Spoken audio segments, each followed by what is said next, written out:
Hello guys, എല്ലാവർക്കും പുതിയൊരു വീഡിയോയിലേക്ക് സ്വാഗതം. ഞാൻ അമീൻ ഷഹബാസ്. ഇന്ന് നമ്മുടെ കൂടെയുള്ള ഗസ്റ്റ് ബജാജിന്റെ ചേതക് EV.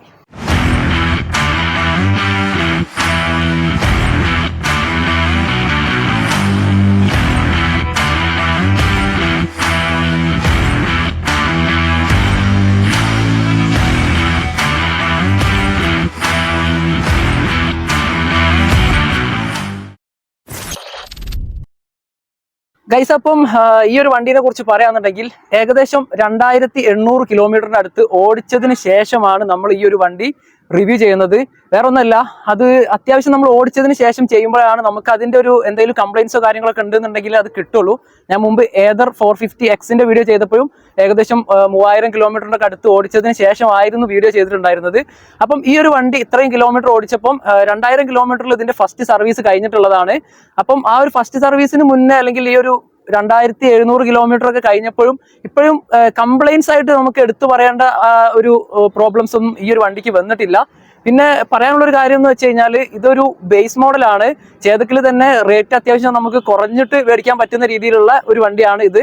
ഇപ്പം ഈ ഒരു വണ്ടിയിലോട്ട് നമ്മൾ വരുന്ന സമയത്ത് ഇതിന്റെ ആ ഒരു ഡിസൈനൊക്കെ പറ്റി പറയാന്നുണ്ടെങ്കിൽ ഞാൻ മുമ്പ് ഏതറിലൊക്കെ ചെയ്തപ്പോൾ ഞാൻ പറഞ്ഞിട്ടുണ്ടായിരുന്നു, ഒരുപാട് ആൾക്കാർ ഇഷ്ടപ്പെടുന്ന ഒരു വണ്ടിയാണ് അത് പ്രത്യേകിച്ച് ഏറ്റവും കൂടുതൽ ഏതർ പോലത്തെ വണ്ടികളൊക്കെ ഇഷ്ടപ്പെടാന്ന് പറഞ്ഞു കഴിഞ്ഞാൽ യൂത്ത് ആയിരിക്കും. അപ്പം ഈ ഒരു വണ്ടിയിലോട്ട് വരുന്ന സമയത്ത് അത്യാവശ്യത്തിന് ഏജ്ഡ് ആയിട്ടുള്ള ആൾക്കാർക്കും അതുപോലെ തന്നെ ആ ഒരു സെയിം ആയിട്ട് തന്നെ യൂത്ത് ആയിട്ടുള്ള ആൾക്കാർക്കും ഇഷ്ടപ്പെടുന്ന ഒരു ഡിസൈനാണ് ഈ ഒരു ചേതക്കിന്റെ ഭാഗത്തോട്ട് വരുമ്പം. പ്രത്യേകിച്ച് ഇതിന്റെ ആ ഒരു മൊത്തത്തിലുള്ള ഒരു ഡിസൈനിനെ പറ്റി പറയാന്നുണ്ടെങ്കിൽ ഈ ഒരു പഴയ ആ ഒരു നമ്മളെ പണ്ടത്തൊക്കെ ആ ഒരു ചേതക്കിന്റെ ഒരുപാട് ഡിസൈൻ എലമെന്റ്സ് ഈ ഒരു വണ്ടിയിലും കൊണ്ടുവന്നിട്ടുണ്ട് എന്നുള്ളതാണ്.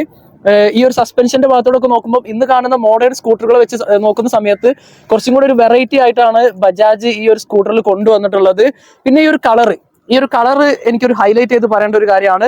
ഞാൻ ഏതറിന്റെ വേർഷനും ബ്ലാക്ക് തന്നെ ആയിരുന്നു റിവ്യൂ ചെയ്തിട്ടുണ്ടായിരുന്നത്. ഈ ഒരു വണ്ടിയിലോട്ട് വരുമ്പോഴും ഈ ഒരു ബ്ലാക്ക് കളർ അത്യാവശ്യത്തിന് കുഴപ്പമില്ലാത്ത രീതിയിലാണ് വന്നിട്ടുള്ളത്. ഇതിന്റെ ഈ ഒരു റിംഗ് ലൈറ്റ് സെറ്റപ്പും കാര്യങ്ങളൊക്കെ അത്യാവശ്യം നീറ്റ് ആയിട്ടുള്ള രീതിയിലാണ് കമ്പനി അറേഞ്ച് ചെയ്തിട്ടുള്ളത്. പിന്നെ എടുത്തു പറയേണ്ട ഒരു കാര്യം, ഇതിന്റെ ഇപ്പം ഈ ഒരു ഹെഡ്ലൈറ്റിന്റെ ആ ഒരു ഉള്ളിലായിട്ട് ഒരു C പോലത്തെ ഒരു സംഭവം നിങ്ങൾ കാണുന്നില്ലേ? അപ്പം ഈ ഒരു സംഭവം ഈ ഒരു സ്കൂട്ടറിൽ പല സ്ഥലത്തും ഇതുപോലത്തെ ഒരു ബാഡ്ജിങ് കമ്പനി കൊടുത്തിട്ടുണ്ട്. അത് ഒരു പ്രീമിയം ആയിട്ടുള്ള രീതിയിലുള്ള കാര്യങ്ങളാണ് ആ ഒരു ഭാഗത്തോടൊക്കെ നോക്കുമ്പോൾ. ഫ്രണ്ടിലത്തെ ഈ ഒരു ഡിസൈനിനെ പറ്റി പറയുമ്പോൾ ഒരു ബ്ലാക്ക് സിൽവർ ഡിസൈനിലാണ് ഈ ഒരു ഭാഗത്തൊക്കെ കമ്പനി കൊണ്ടുവന്നിട്ടുള്ളത്. സെൻട്രലായിട്ട് ചേതക്കിന്റെ ഒരു ബാഡ്ജിങ്ങും കാര്യങ്ങളൊക്കെ കൊടുത്തിട്ടുണ്ട്. പുറത്തോട്ട് വന്നു കഴിഞ്ഞാൽ ആ ഒരു വീലിന്റെ ഭാഗത്തോടൊക്കെ നോക്കുമ്പോൾ അതിന്റെ ആ ഒരു ഡിസൈനൊക്കെ ഒരു വെറൈറ്റി ആയിട്ടുള്ള ഒരു ഡിസൈനാണ് അതിന്റെ ഭാഗത്തോടൊക്കെ നോക്കുന്ന സമയത്ത്. പിന്നെ നമ്മൾ ഈ ഒരു സൈഡിലോട്ട് വരുമ്പോൾ സീറ്റിന്റെ ഭാഗത്തോട്ട് നോക്കുമ്പോൾ ഇവിടെയും ആ ഒരു C പോലത്തെ ഒരു എംബ്ലം കാര്യങ്ങളൊക്കെ കൊടുത്തിട്ടുണ്ട്. ഇത് നമ്മൾ ഉള്ളിലോട്ട് പ്രസ് ചെയ്ത് കഴിഞ്ഞാൽ ലിവർ ഇങ്ങോട്ട് പുറത്തോട്ട് വരും. ഇതിൽ ഏകദേശം 3 കിലോഗ്രാം വരെ നമുക്ക് സാധനങ്ങളൊക്കെ ക്യാരി ചെയ്ത് കൊണ്ടുപോകാൻ പറ്റും. അപ്പം ഈ ഒരു വണ്ടീന്റെ കീ ആണ് കേട്ടോ ഇത് വരുന്നത്. അപ്പം ഇതുപോലത്തെ ഒരു ചെറിയ സംഭവമാണ്. ജസ്റ്റ് പോക്കറ്റിൽ ഉണ്ടായാൽ മതി. ജസ്റ്റ് ഒരു സോഫ്റ്റ് പുഷ് ചെയ്ത് കഴിഞ്ഞാൽ ഇത് ഓൺ ആയി കഴിഞ്ഞാൽ ഈ ഒരു ഭാഗത്തായിട്ട് ഒരുപാട് കൺട്രോൾസ് ഉണ്ട്. അപ്പം ഇതിൽ ഡ്രൈവിന്റെ ഒരു ഓപ്ഷൻ ഇവിടെ കാണാം, റിവേഴ്സിന്റെ ഒരു ബട്ടൺ ഈ ഒരു ഭാഗത്തായിട്ട് കാണാം, ഇൻഡിക്കേറ്ററിന്റെ ഒരു ബട്ടൺ ഈ ഒരു ഭാഗത്തായിട്ട് കാണാം. അതേപോലെ തന്നെ ഇവിടെ നമ്മുടെ ട്രിപ്പ് മീറ്ററും കാര്യങ്ങളൊക്കെ കൺട്രോൾ ചെയ്യാനുള്ള ഒരു ബട്ടണാണ് ഇത് വരുന്നത്. പിന്നെ ഈ ഒരു സംഭവം നമ്മൾ സോഫ്റ്റ് ആയിട്ടൊന്ന് ടച്ച് ചെയ്ത് കഴിഞ്ഞാൽ ഈ ഒരു ഫ്രണ്ടത്തെ ഈ ഒരു സ്റ്റോറേജ് സ്പേസ് ഓപ്പൺ ആവും. അതേപോലെ തന്നെ ഇത് ഹോൾഡ് ചെയ്ത് പിടിച്ചു കഴിഞ്ഞാൽ സീറ്റ് ഓപ്പൺ ആവും. സീറ്റ് ഓപ്പൺ ആയി കഴിഞ്ഞാലുള്ള ഈ ഒരു സ്പേസിനെ പറ്റി പറയാന്നുണ്ടെങ്കിൽ നമുക്കൊരു ഹാഫ് ഫേസ് ഹെൽമെറ്റ് ആണ് ഇതിൽ വെക്കാൻ പറ്റുള്ളൂ. അത് ഓവർ വലുപ്പമുള്ളതൊന്നും എന്തായാലും എൻ്റെ ഒരു അഭിപ്രായത്തിൽ ഈ ഒരു ഇതിൻ്റെ അകത്ത് പോകില്ല. പിന്നെ നമ്മൾ ചാർജിങ് പോർട്ട് ഈ ഒരു ഭാഗത്തായിട്ടാണ് കേട്ടോ വരുന്നത്. പിന്നെ ഗ്രാബ് റെയിലിന്റെ ഭാഗത്തോടൊക്കെ നോക്കുമ്പോൾ ഈ ഒരു സെറ്റപ്പിലാണ് ഇതിന്റെ ഗ്രാബ് റെയിലും കാര്യങ്ങളൊക്കെ വന്നിട്ടുള്ളത്. താഴത്തോട്ട് വന്നു കഴിഞ്ഞാൽ ഈ ഒരു ഭാഗത്തുള്ള ഒരു ഡിസൈനെ പറ്റിയൊക്കെ പറയാന്നുണ്ടെങ്കിൽ ഫസിനോന്റെ ഒക്കെ ഒരു ലുക്കിൽ വരുന്നുണ്ട്. എന്നാലും പഴയ ആ ഒരു ബജാജ് ചേതക്കിന്റെ ആ ഒരു ഡിസൈനും കൂടെ ഈ ഒരു ഭാഗത്തൊക്കെ കമ്പനി കൊണ്ടുവരാൻ ശ്രമിച്ചിട്ടുണ്ട്. ബാക്കത്തെ ആ ഒരു വീലിന്റെ സെറ്റപ്പും കാര്യങ്ങളൊക്കെ ഇങ്ങനെയാണ് വന്നിട്ടുള്ളത്. പുറത്തോട്ട് വന്നു കഴിഞ്ഞാൽ ടെയിൽ ലാമ്പിന്റെ ഡിസൈനും കാര്യങ്ങളൊക്കെ അത്യാവശ്യം കുഴപ്പമില്ലാത്ത രീതിയിലാണ് വന്നിട്ടുള്ളത്. അതും എൻ്റെ ഒരു അഭിപ്രായത്തിൽ നമ്മൾ ആ പുതിയൊരു ഫാസിനോന്റെ ഒക്കെ ഒരു ലുക്കൊക്കെ വരുന്നുണ്ട് ഈ ഒരു ഭാഗത്തൊക്കെ. പിന്നെ ഈ ഒരു ഭാഗത്തായിട്ട് ഒരു സിൽവറിന്റെ ഒരു ലൈനിങ്ങും കാര്യങ്ങളൊക്കെ ഈ ഒരു ഭാഗത്തായിട്ട് കൊടുത്തിട്ടുണ്ട്. LED ടെയിൽ ലാമ്പാണ് ഇതിൽ കമ്പനി യൂസ് ചെയ്തിട്ടുള്ളത്. താഴത്തോട്ട് ഇങ്ങനെ നോക്കിക്കഴിഞ്ഞാൽ ഇവിടുന്ന് ഇങ്ങനെ ഒരു ഫ്ലോയിലാണ് ഈ ഒരു മഡ്ഗാർഡിന്റെ ഭാഗത്തോടൊക്കെ വരുന്നത്.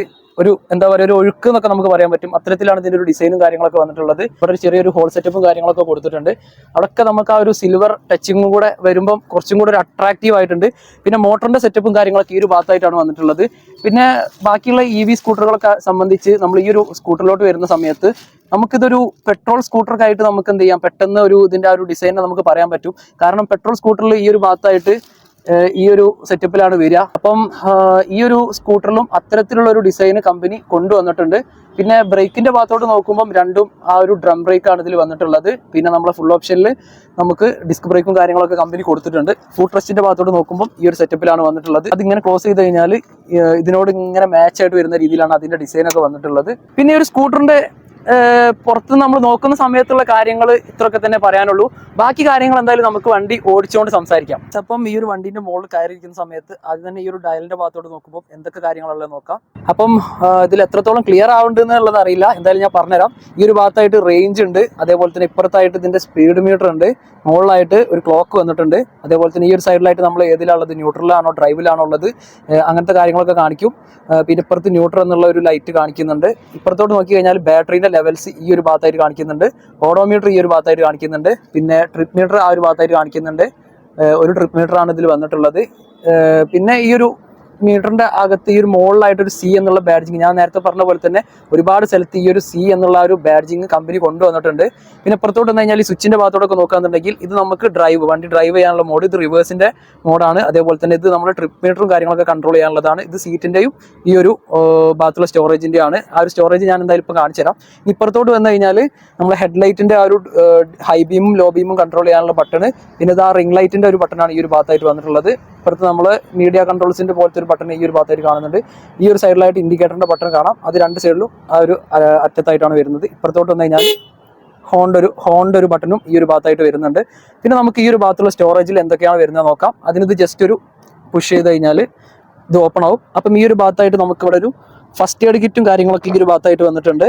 അതേപോലെ തന്നെ ഇവിടെ നമുക്കൊരു ചെറിയൊരു USB പോർട്ട് വരുന്നുണ്ട്. ഇതിൽ നമുക്ക് മൊബൈൽ ചാർജ് ചെയ്യാൻ പറ്റും. മൊബൈൽ ഈ ഒരു ഭാഗത്തൊക്കെ ആയിട്ട് നമുക്ക് വേണമെങ്കിൽ വെക്കാം, ഈ ഒരു പോർട്ട് യൂസ് ചെയ്തിട്ട് ചാർജ് ചെയ്യാം. ഇപ്പുറത്തോട്ട് വന്നു കഴിഞ്ഞാൽ ഒരു സ്റ്റോറേജ് സ്പേസ് ആയിട്ട് നമുക്ക് ഈ ഒരു ഭാഗം യൂസ് ചെയ്യാനും പറ്റും. ഇത്രയാണ് ഈ ഒരു ഭാഗത്തായിട്ട് വരുന്നത്. പിന്നെ ഇതിൽ എനിക്ക് പറയാനുള്ളൊരു കാര്യം, വണ്ടി ഓടിക്കുന്നതിന് മുമ്പ് ഞാൻ ജസ്റ്റ് പറഞ്ഞുതരാം. അതായത് ഇവിടെ റിവേഴ്സിന്റെ ബട്ടണൊക്കെ ഉണ്ട്, അതേപോലെ തന്നെ ഡ്രൈവിന്റെ മോഡ് ചേഞ്ച് ചെയ്യാനുള്ള ബട്ടണാണിത്. പക്ഷേ ഈ ഒരു വണ്ടിയിൽ നമുക്ക് എക്കണോമിയിൽ മാത്രമേ ഓടിക്കാൻ പറ്റുള്ളൂ, അതായത് ഒറ്റ മോഡിൽ ഓടിക്കാൻ പറ്റുള്ളൂ. ഈ ഒരു ബേസ് മോഡലിൽ അഡീഷണൽ ആയിട്ടുള്ള പാക്കേജ് വാങ്ങിച്ചിട്ടില്ല.